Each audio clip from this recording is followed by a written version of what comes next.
सबको जय मसीह की। आइए परमेश्वर के वचन में से आज भी और कुछ चर्चा करेंगे। प्रभु के वचन में से ज्यादा समय नहीं, कुछ समय प्रभु के वचन में से बातें करेंगे।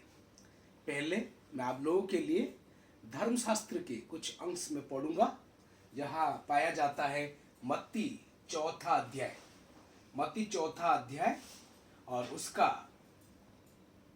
पहला 3 आयत को मैं आप लोग के लिए पढ़ूंगा। परमेश्वर के वचन इस प्रकार कहता है, तब आत्मा यीशु को जंगल में लेके गया ताकि इबलीस से उसकी परीक्षा हो।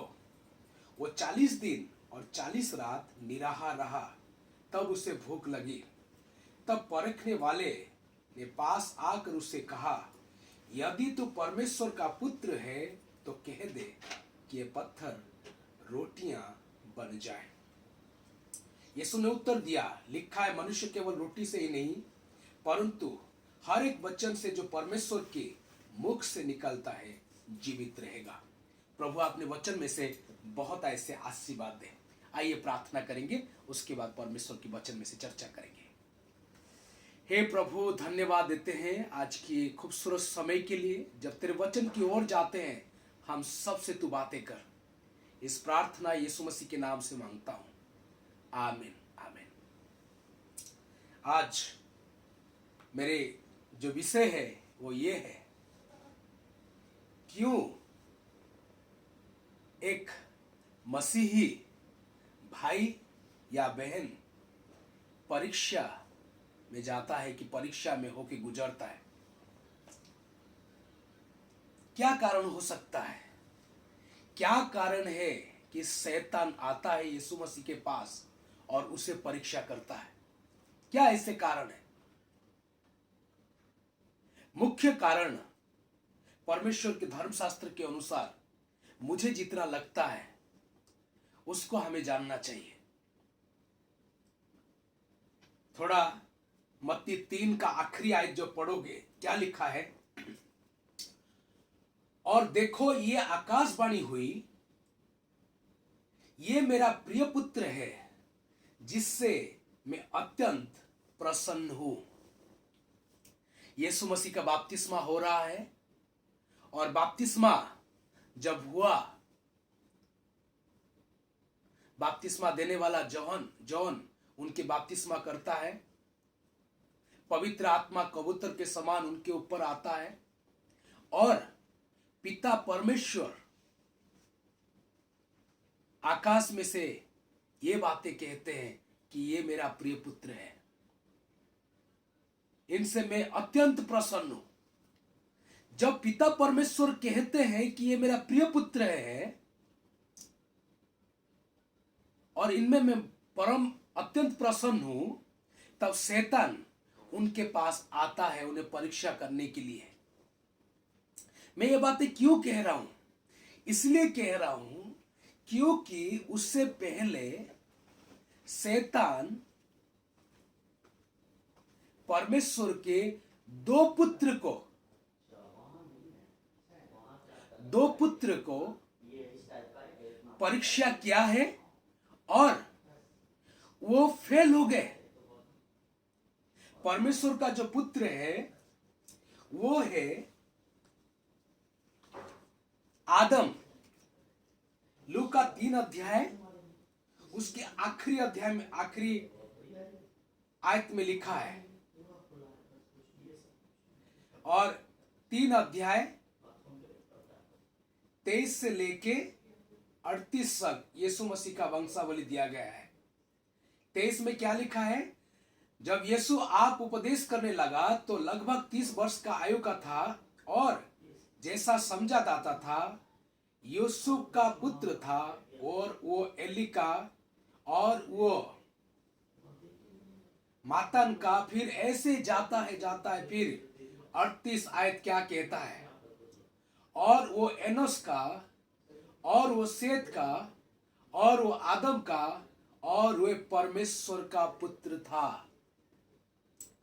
आदम परमेश्वर का पुत्र, और यही आदम जिसको शैतान परीक्षा किया,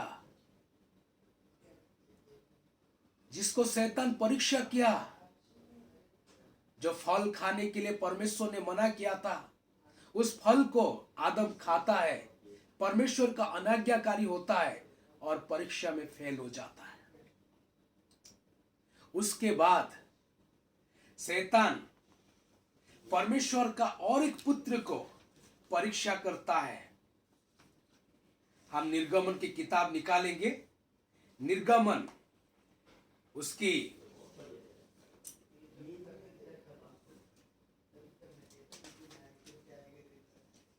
4 अध्याय उसके 22 और 23 आयत को मैं पढ़ता हूं। और तू फिरौन से कहना, परमेश्वर कह रहा है मूसा को, और तू फिरौन से कहना, यहोवा यूं कहता है कि इस्राएल मेरा पुत्र वरन मेरा जेठा है, और मैं जो तुझसे कह चुका हूं कि मेरे पुत्र को जाने दे कि वो मेरी सेवा करे, और तूने अब तक उसे जाने नहीं दिया, इस कारण मैं अब तेरे पुत्र वरन तेरे जेठे को घात करूंगा। इस्राएल के बारे में परमेश्वर कहता है, इस्राएल मेरा पुत्र वरन जेठा है। और यही इस्राएल पाप करता है, वो जाति को दिखाता है, इस्राएल जाति को। मिस्र से निकल के कानान देश पहुंचने तक पाप के ऊपर पाप, पाप के ऊपर पाप, पाप के ऊपर पाप। प्रभु उनके साथ थे, उसके बावजूद भी पाप कर रहे हैं। प्रभु हर चीजें उनकी मुहैया करा रहा है, उसके बावजूद भी पाप कर रहे हैं। जितने भी परीक्षा आया, इसमें से कोई परीक्षा में वे पास नहीं हुए हैं, फेल हो गए। यहां जब परमेश्वर कह रहा है कि यीशु मसीह के बारे में, ये मेरा प्रिय पुत्र है, तब शैतान के कान खड़े हो जाते हैं और वो आता है, यीशु मसीह को परीक्षा करता है। आप और मैं जो परमेश्वर के पुत्र और पुत्रियां हैं, आपको मुझे भी इस कारण परीक्षा आता है कि यूहन्ना 1:12 में क्या लिखा है, जितनों ने उन्हें ग्रहण किया उन सबको वो अपने संतान होने का अधिकार दिया। जितने आप और मैं यीशु मसीह को ग्रहण किए हैं, उनको प्रभु करके अपने जीवन में बिठाए हैं, उनके पीछे चले हुए हैं और चलते हैं, हम सब परमेश्वर के पुत्र पुत्रियां हैं। और हमारे जीवन में भी परीक्षा आना अनिवार्य है और परीक्षा आएगा। लेकिन खुशी की बात यह है,